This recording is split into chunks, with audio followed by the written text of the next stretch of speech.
नमस्कार दोस्तों, RC study में आपका स्वागत है।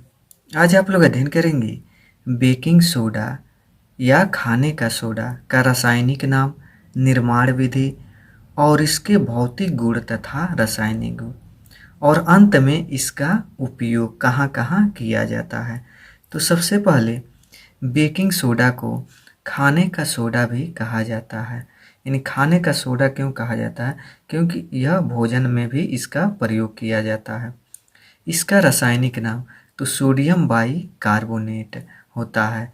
अणु सूत्र तो Na और HCO3 यानी सोडियम बाई कार्बोनेट, यानी Na को सोडियम और H को या तो हाइड्रोजन बोले या तो बाई, और CO3 को कार्बोनेट बोला जाता है, यानी सोडियम बाई कार्बोनेट जो यहाँ पर दिया है।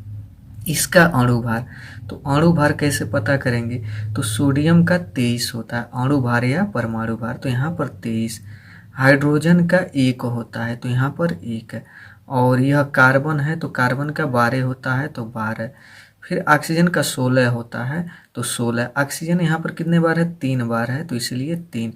अब 16 दूना 32 होते हैं 48। 48 12 1 और 23 को जोड़ेंगे 84, यानी बेकिंग सोडा का अणुभार 84।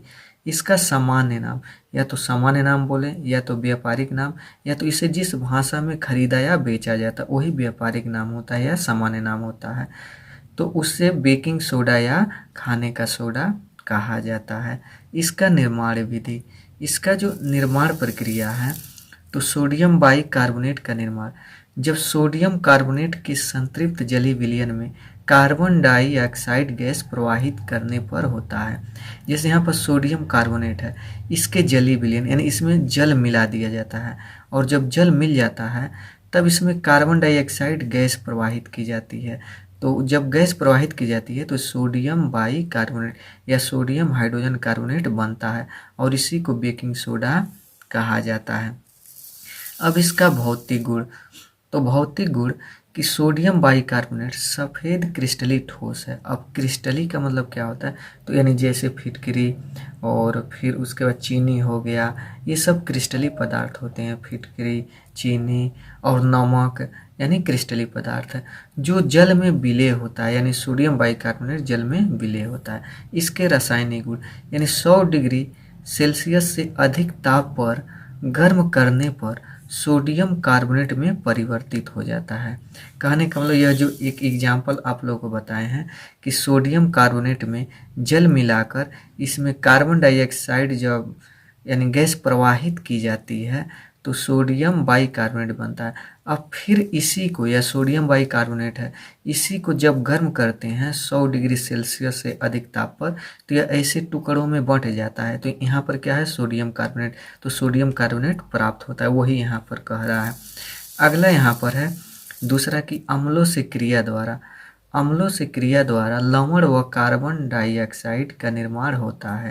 यानी जैसे सोडियम हाइड्रोजन कार्बोनेट या सोडियम बाइकार्बोनेट, यही बेकिंग सोडा है, और इसका सल्फ्यूरिक अम्ल, यह अम्ल है, जब इसका इसमें रिएक्शन कराते हैं तो सोडियम सल्फेट जो एक लवण है, यानी सोडियम सल्फेट या सोफोर को सल्फेट बोलते हैं, लवण बनता है और जल बनता है, और फिर कार्बन डाइऑक्साइड गैस निकलती है जो यहाँ पर बताया गया है। लवण और कार्बन डाइऑक्साइड, यानी यह लवण और कार्बन डाइऑक्साइड गैस प्रवाहित होती है।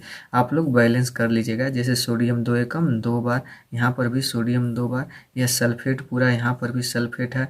फिर हाइड्रोजन 2 एकम 2 बार यहाँ पर और 2 बार यहाँ पर, 4 बार, यहाँ पर भी 2 दूना 4 बार, ऐसे आप लोग बैलेंस कर लीजिएगा।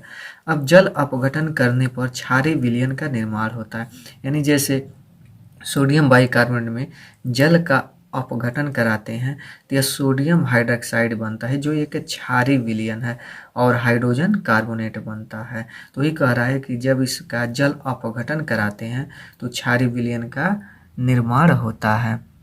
फिर अगला इसमें है कि चौथा कि धातु लवण से क्रिया द्वारा कार्बोनेट निर्मित करते हैं।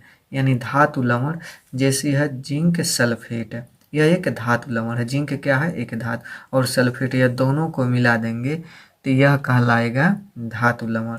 तो जब धातु लवण से जब इसका सोडियम बाइकार्बोनेट का जब अभिक्रिया कराया जाता है तो यह कार्बोनेट निर्मित करता है। अब कार्बोनेट किसको कहते हैं, तो CO3 को ही।